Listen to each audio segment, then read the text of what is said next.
had no idea. You know, I'd never thought about South America. I'd never really even met anybody that had been, you know, that had travelled through South America back then. One guy, I remember he was studying Spanish or something, and he'd come over and said it was just the most brilliant place he'd ever been. But it was, in Australia, you don't really hear much about South America. So it was only the fact that my friends told me how cool it was, like, this is the most amazing place we have ever been in our lives, and they travel a lot. So that was the draw card for me, more than actually wanting to go. You know, I've always wanted to go to India, or there's other places, you know, that I wanted to go to more than South America. 18th year I've been coming to Peru, and the last 6 years I've been based here, based in Cusco. I spend 6 to 8 months a year in Peru, depends on visas and work and how much time I got for exploration, but I spend most of the last 6 years I spent exploring this region up here in the Vilcabamba, also the Urubamba, the Upurumak Canyon, and the Ayacucho side. But I find it fascinating finding all these small villages or towns or whatever on the ridge sides, on the ridge tops, with supporting systems of terraces and trails going up and down the slopes, and you can see the relationships and connections between the villages and nature and the geology, etc., etc. I find it quite fascinating because you can deduct how these people did live, how they did exist. Now people know me as sort of Crazy John, the guy that's got 2 packs. Yeah, they think I'm stupid because they don't carry weights anymore. They just throw their loads on mules. But I like to go off trail, so you got to carry your gear. Everybody said, "Jane, it won't work." Boom! You know, it was a huge explosion.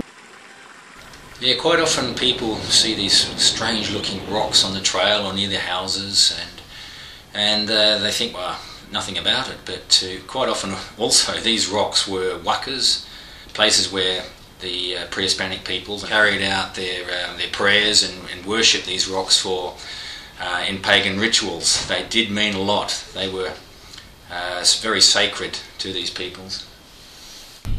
So very important, all these alignments.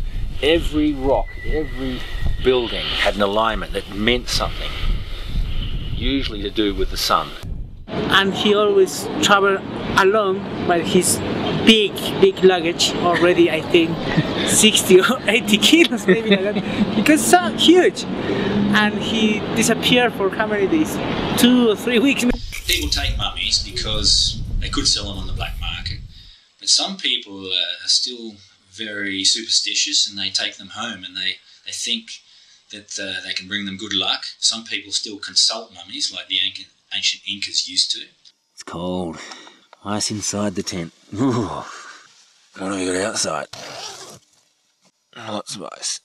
The old lady says Jean Savoy, whoever goes to Secondino and sees the big lake, coughs up blood and dies.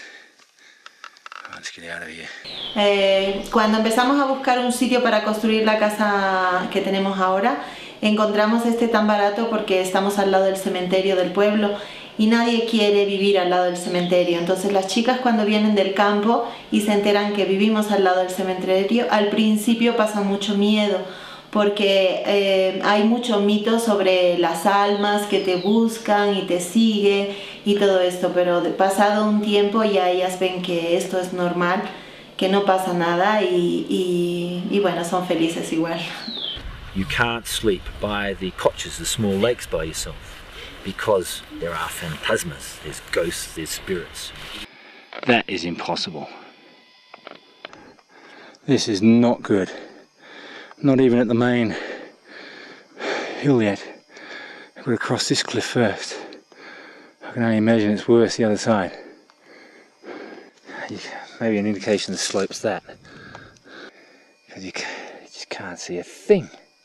2 of the guys walked back in 3 weeks later, and I thought, what's up? There was something wrong, you know. And then I realised that one of the guys had blood all over the back of him. Do you remember that case that Jane was talking about? I was going to be on that particular bus, physically on that bus, but it never came the next day. It had been destroyed. I was in Puno going back to Cusco. I've woken up 3 times in my life with jaguar prints around my tent, and in the mountains with puma prints around my tent. So I've had many problems at immigration in Lima on my way back to Australia, trying to get out. You get gut feelings. You think, should I go to the left? Should I go up? Should I wait here? Fortunately, I've made the right decisions and I'm still alive to talk now. A lot of families are very isolated. It's unbelievable. You're walking into another world. They had just had electricity put on, but they couldn't afford to pay the bill. Their bill was $5. I remember they asked us for it, and that was a 2-month bill, which is $1.50. He was really tired, like very tired, and his skin was dry, his mouth was very dry. We all get together and have a big night out. Actually go to the disco still at 43. I want to be doing that in Australia. Yeah, I got shot by a shotgun